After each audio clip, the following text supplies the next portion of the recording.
Good morning, students. Today we are going to discuss about anatomy of tongue.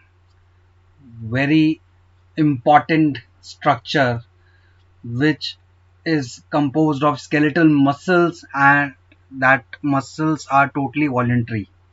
But sometimes it becomes involuntary when, as for example, when you all were in classroom, then your tongues, your muscles of tongues became involuntary.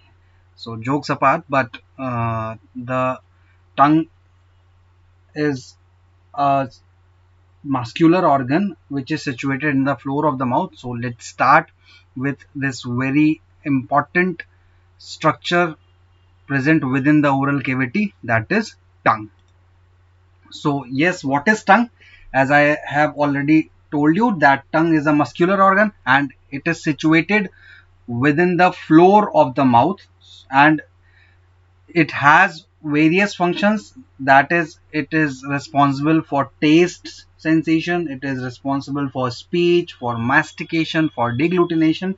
So tongue is associated with all these functions: taste, speech, mastication, and deglutination.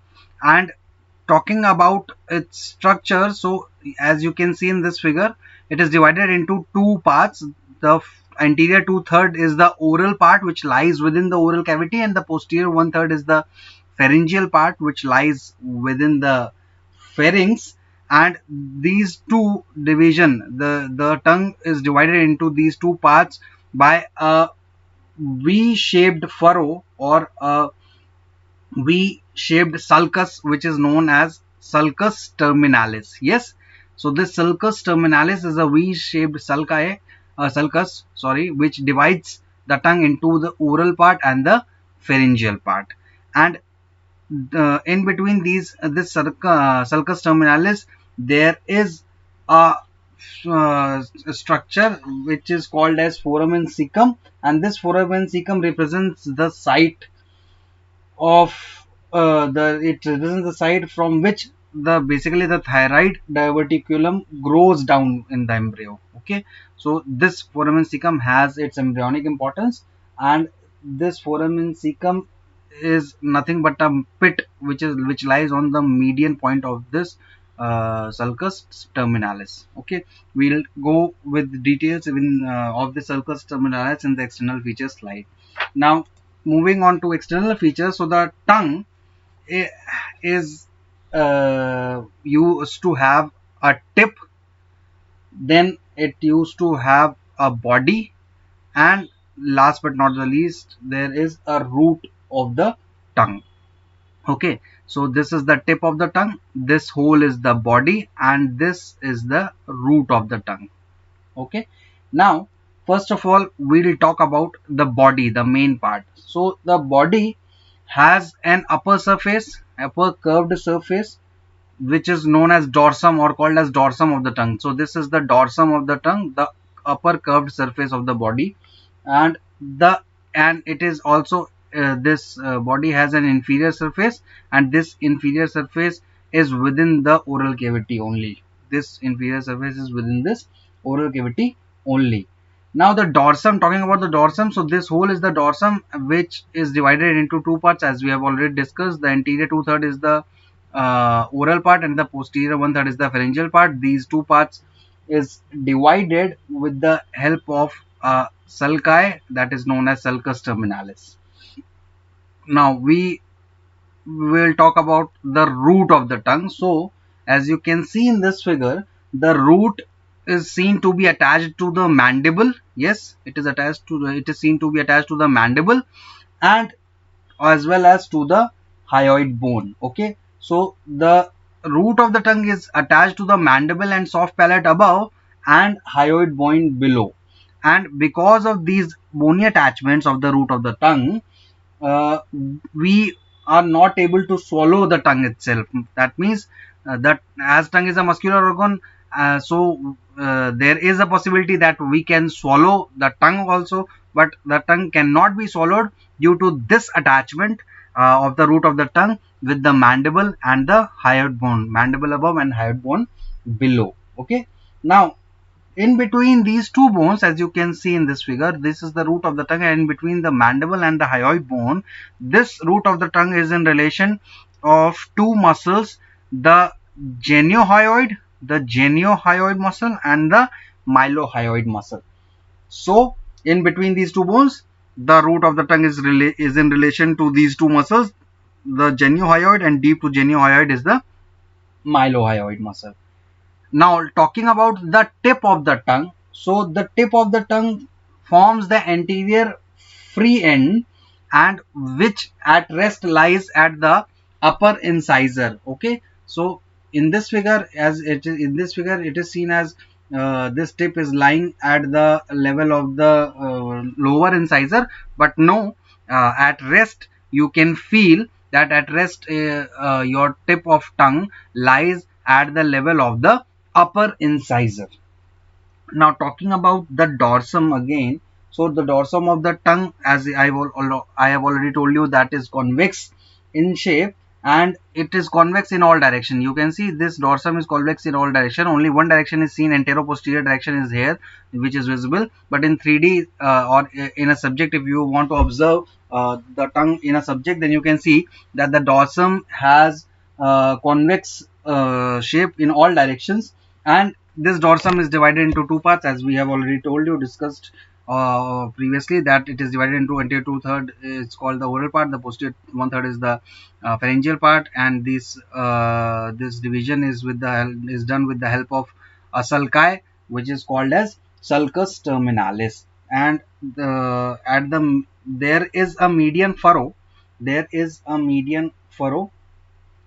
within the door with on the dorsum of the tongue, and on that median furrow at the junction of the joining of two sulcus terminalis, there is a median pit known as foramen caecum, and this foramen caecum is the site from which the thyroid diverticulum grows down in the embryo. Now talking about the oral part of this dorsum of the tongue, this oral part is also called as the papillary part of the tongue, and this papillary part basically is placed on the floor of the mouth, as we have already discussed in the definition part. Now the margins of this oral part is totally free. The margins of this oral part is totally free, and the margins are in contact with the gums and the teeth. Yes, you can feel the margins of this oral part of a dorsum of the tongue is totally free, and is in contact with the gums and the teeth. And just in front of the palatoglossal arch, just in front here, there is a palatoglossal arch. Around here is the palatoglossal arch. Just in front of the palatoglossal arch, each margin has 4 to 5 vertical folds, which is called as foliate papillae. Foliate papillae, we will see the foliate papillae in the figure in the forthcoming slide, which constitute the papillae of the tongue. So foliate papillae are the folds, or you can say foliate papillae are the vertical folds that is found on each margin of the dorsum of the tongue, the oral part of the dorsum of the tongue, in front of the palatoglossal arch. Now the superior surface of the oral part, it has a median furrow, as I have already told you, and this superior surface of the dorsum of the tongue is totally covered with papillae, which we'll discuss in the coming slide, which makes this dorsum a rough surface. So the presence of papillae makes the dorsum of the tongue rough. And talking about the inferior surface, so this is the inferior surface visible, and this inferior surface is totally covered with smooth mucous membrane, which shows a median fold, which is called as the frenulum linguae. This is the frenulum linguae, yes, labeled here as frenulum. So this median fold found on the inferior surface is called as the frenulum linguae, and on either side of this frenulum you can see there is a prominence due to the presence of the deep lingual vein. Yes, these are the deep lingual veins, and due to the presence of these deep lingual veins, there is a prominence on either side of these of this frenulum, and on both lateral sides, or most lateral side, most laterally, there is a fold that is called as plica fimbriata. Okay, so this is a mucus fold which is found most laterally or more laterally to the frenulum of the tongue, which is called as plica fimbriata. And this plica fimbriata is directed forwards and medially towards the tip of the tongue. Yes, you can see it is directing forwards and medially. It is leaning forwards as well as moving medially towards the tip of the tongue. Now, talking about the pharyngeal part of the tongue, or the dorsum of the tongue. So, the pharyngeal part is the posterior 1/3 part. Yes, the posterior 1/3 part is the pharyngeal part. This pharyngeal part is also called as lymphoid part. The oral part is called as papillary part due to the presence of papillae, and in the pharyngeal part there is no papillae but lymphoid follicles. That is why it is also known as lymphoid part of the tongue. And this lymphoid part generally contains the lymphoid follicles, which many lymphoid follicles are there, as you can see in this figure, and these lymphoid follicles are collectively constitutes the lingual tonsil. Okay, so lingual tonsils are nothing but the sum up of these small lingual lymphoid follicles, which is found in the pharyngeal part of the dorsum of tongue. This pharyngeal part lies behind the palatoglossal arch, and behind the, or you can say it lies behind the sulcus terminalis. Okay, so I have repeated 2 to 3 times that the sulcus terminalis divides the dorsum of the tongue into anterior 2/3 and posterior 1/3 part. So the posterior 1/3 part lies behind the sulcus terminalis, and you can see the posterior surface. The posterior surface of this pharyngeal part is also sometimes called as the base of the tongue, and this forms the anterior wall of the oropharynx. Okay, if you can remember the lecture of pharynx, so you can easily understood why this the posterior surface of this pharyngeal part of tongue is forming the anterior wall of the oropharynx. Now, I have talked about the foliate papillae. So the foliate papillae is not the proper papillae which can be considered as a papillae in this topic, that is papillae of tongue.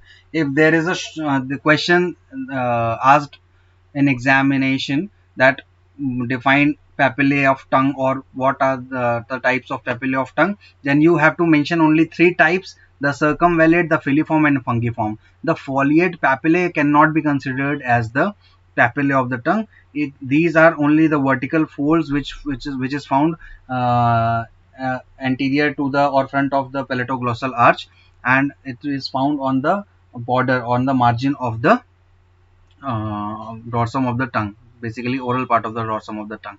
Okay, so now moving on to the papillae of the tongue. So the papillae are the projections of mucous membrane. To define the, if there is a question of 2 marks that what is papillae of tongue, then you have to write that papillae of the tongue are the projections of mucous membrane which gives the anterior 2/3 of the tongue its characteristic roughness. As I have already told you, the roughness of this dorsum of the tongue is due to the presence of these papillae. So these papillae are 3, categorized under 3 heads or 3 types. The first one is the circumvallate papillae or the vallate papillae. So the circumvallate papillae, as you can see in this figure, are the largest one. They are the large papillae which is of around 1 to 2 millimeter in size, and 1 to 2 millimeter in diameter basically, and they are around 8 to 12 in numbers.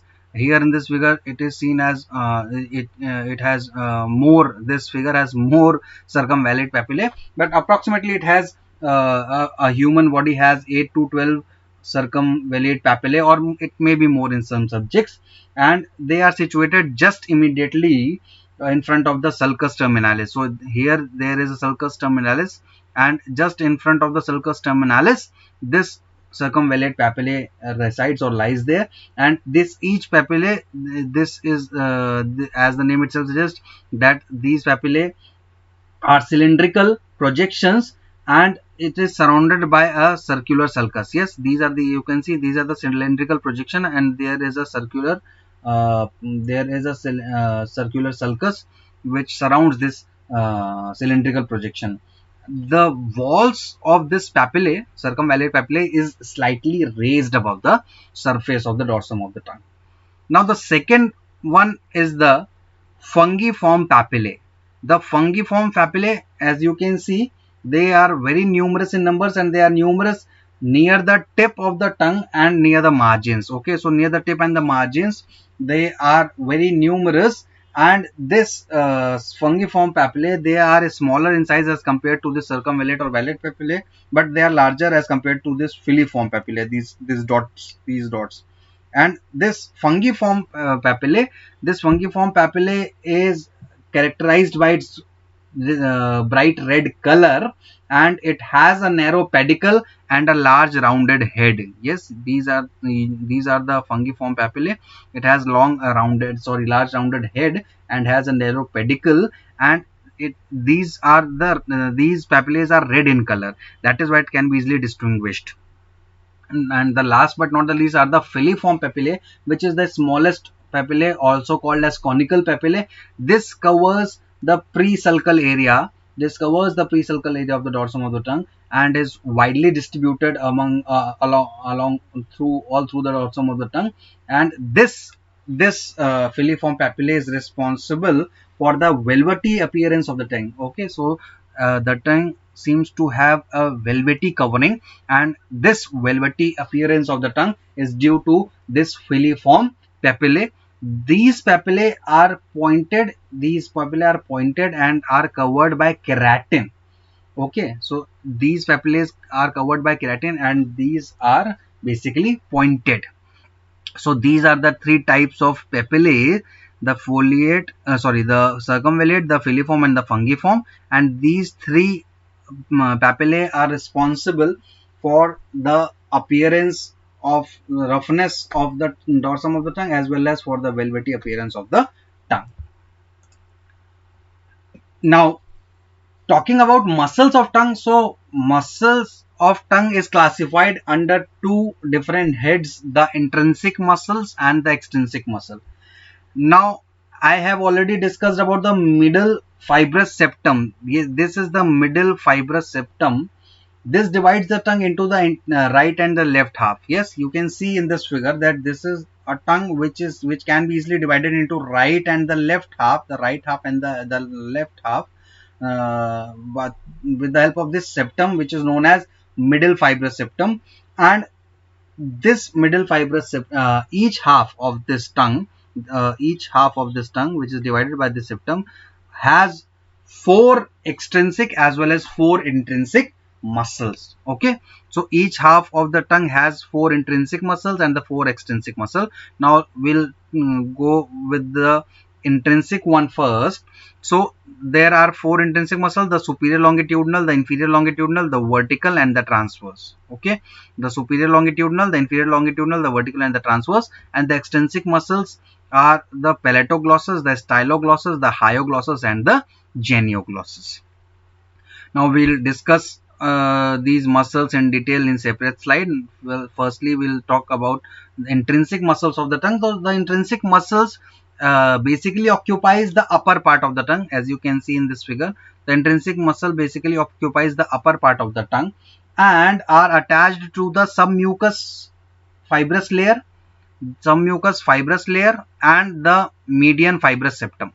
So the upper part of the tongue is covered by these intrinsic muscles of the tongue, and they are attached to this superior, or the you can say they attach to the submucous fibrous layer as well as the median fibrous septum. Now these intrinsic muscles are responsible for alteration of the shape of the tongue. Yes, so these muscles are responsible for alteration of the shape of the tongue. First of all, we'll talk about the superior longitudinal muscle. So in the figure you can see the superior longitudinal muscle lies beneath the mucous membrane. This is the mucous membrane, and just beneath the mucous membrane this superior longitudinal muscle lies, and this it this superior longitudinal muscle basically shortens the tongue and makes the dorsum concave. So the concave shape of the dorsum is due to the presence of this superior longitudinal muscle. Talking about the inferior longitudinal muscle, the second one is the inferior longitudinal muscle. This muscle is a narrow band which lies close to the inferior surface of the tongue. Yes, this is the inferior surface of the tongue, and this inferior longitudinal muscle, as the name itself suggests, that it lies very close to the inferior surface of the tongue, and as you can see in this figure, it lies in between the genioglossus muscle and the hyoglossus muscle. Okay, so in between the genioglossus and the hyoglossus, this intrinsic muscle, that is the inferior longitudinal muscle, resides or lies, and this lies very close to the inferior surface of the tongue. This also shortens the tongue and makes the dorsum convex. Okay, so this also shortens the tongue and it makes the dorsum convex. Now the third one is the transverse muscle. As you can see, this is the transverse band of the muscle, which you can see easily that it is extending from this median fibrous septum to both the sides. Yes, so this transverse muscle is extending from the median septum to the margins of the tongue, or to the both sides, to the margins of the tongue. It makes this transverse muscle makes the tongue narrow and elongated. So the narrow and the elongation of the tongue is due to this transverse muscle, which lies transversely from the median fibrous septum to the margins of the tongue, both sides, to the both the margins of the tongue.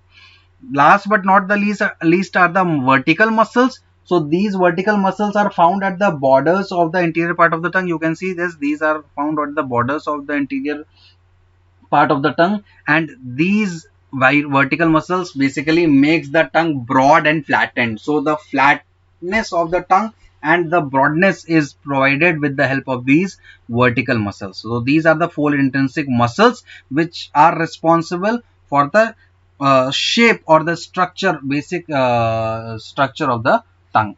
Now talking about the extrinsic muscle of the tongue. So extrinsic muscles basically connects the tongue or holds the tongue with the surrounding structures or bones, due to which the tongue cannot be swallowed by ourselves, or the tongue cannot block the air passage. Okay, so the main function of this intrinsic muscle is to provide the movement of various movement of the tongue during speaking, during mastication, during degglutination, and as well as it provides a firm adherence to the tongue so that it cannot block the air passage.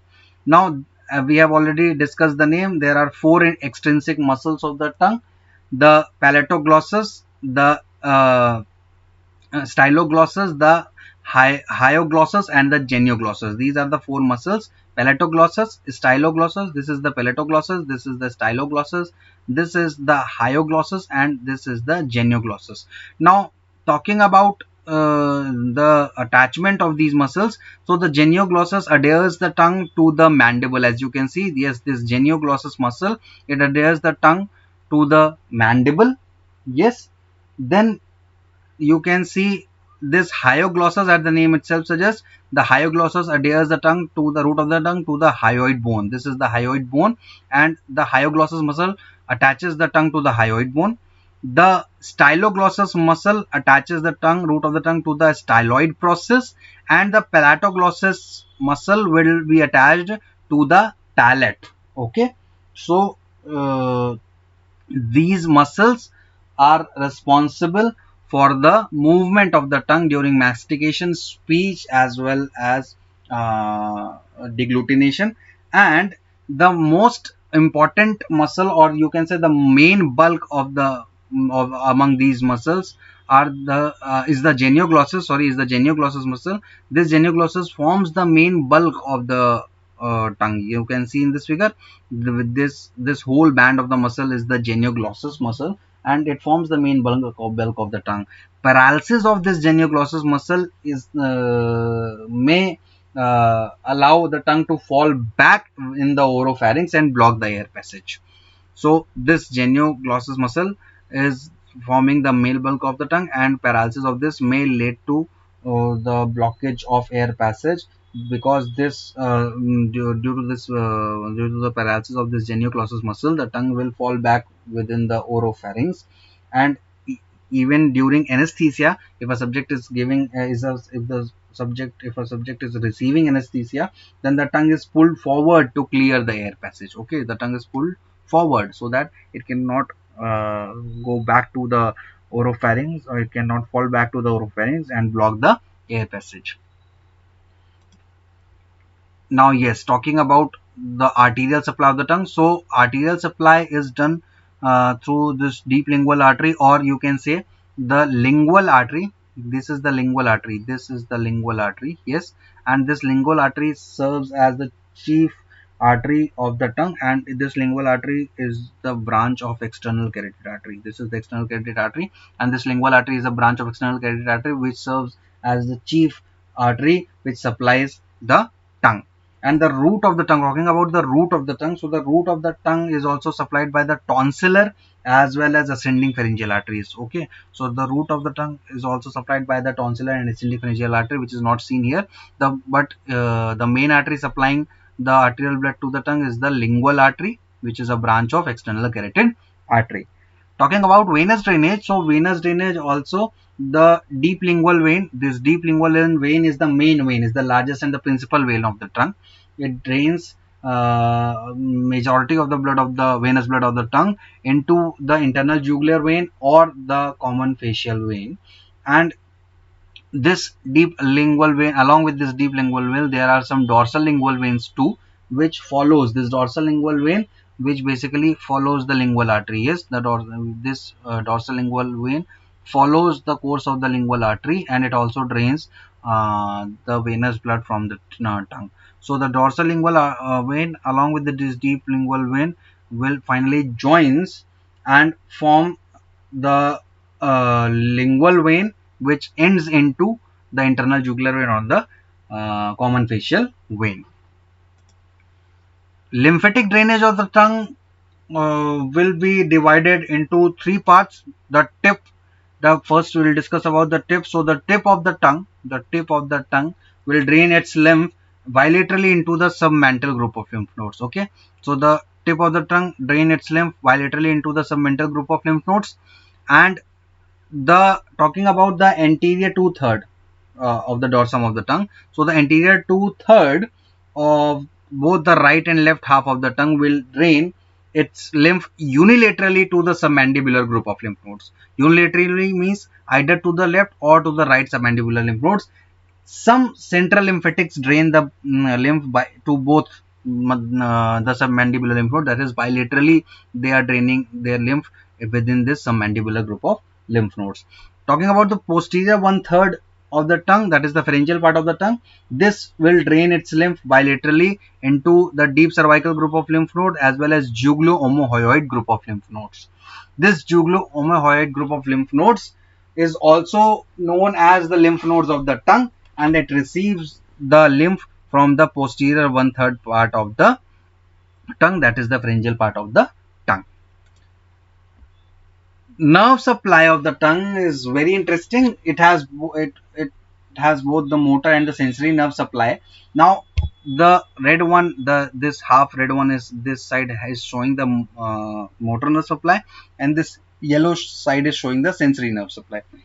Now talking about the motor nerve supply, so all the muscles of the tongue, all the muscles, here it is written as 7 muscles. So the 4 intrinsic as well as 3 extrinsic muscle of the tongue is supplied by the hypoglossal nerve. Okay, so the motor supply of all the muscles, all the 7 muscles is through the hypoglossal nerve, whereas only one muscle, the palatoglossus, will receive nerve innervations from the vagoaccessory complex. Okay, so the motor nerve supply is basically done with the help done by the hypoglossal nerve, and only palatoglossus will receive the nerve innervations through this vagoaccessory complex. Talking about the sensory nerve supply, so sensory nerve supply is divided into the anterior two-third and the posterior one-third part, and the most posterior part. First of all, the anterior two-third part of the tongue, of the dorsum of the tongue, receive the sensory nerve innervations of general sensation by the lingual and taste by the chorda tympani. So the sensory nerve supply will be divided into general sensory nerve supply and the taste sensation. So the taste sensation of anterior two-third of the dorsum of the tongue is done with the help of chorda tympani nerve and or the nerve fibers from the chorda tympani, and the circumvallate papillae or the vallate papillae will not have this nerve innervations from chorda tympani for taste sensation. Circumvallate papillae has a separate general and taste sensation nerve supply by the glossopharyngeal nerve. So the glossopharyngeal nerve basically supplies the posterior one-third or the pharyngeal part of the tongue as well as this circumvallate papillae. Okay, and the anterior two-third of the tongue, that is the oral part of the tongue, has the general sensation nerve supply by lingual nerve and the taste sensation by the chorda tympani. Now talking about the most posterior part or the innermost part of the tongue, this innermost part has the general sensation and the taste sensation nerve innervations by the internal laryngeal nerve, which is a branch of vagus. So the internal laryngeal nerve gives nerves innervation which is responsible for the general sensation as well as taste sensation for the posterior most part of the tongue. Okay.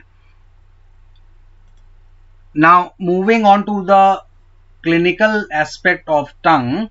So first of all, the term that we commonly came across during our OPD practice or OPD visit, that is glossitis. Glossitis is nothing but usually a ulceration of oral cavity or stomatitis leading to the inflammation of the tongue, which is termed as glossitis. And in certain anemias also the tongue becomes very smooth due to the atrophy of filiform papillae. Yes, I have already told you that the filiform papillae is responsible. The filiform papillae is responsible for the velvety appearance of the tongue. So, if the filiform papillae is atrophied, then in that case the tongue becomes smooth, very smooth. That is the appearance which comes or which can be seen in many subjects suffering from different type of anemias. And glossitis is the term which is used to define the ulceration of oral cavity, or sometimes the glossitis is used as a term homologous to the stomatitis. Glossitis can also be defined as inflammation of the tongue.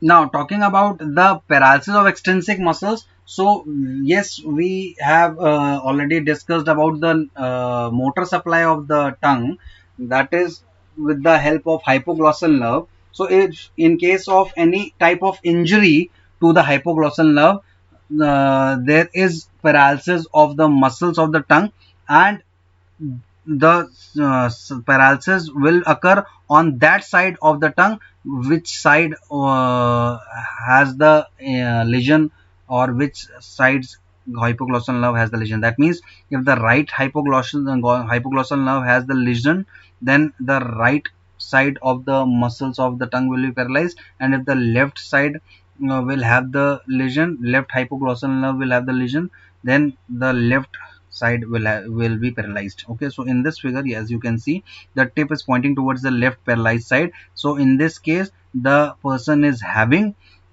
the left hypoglossal nerve, that is injury to the left hypoglossal nerve, causing the left sided paralysis of the muscles of the tongue. And if the lesion of the hypoglossal nerve is infranuclear, then there is gradual atrophy of the affected part of the tongue. Yes, there will be gradual atrophy of the affected part of the tongue.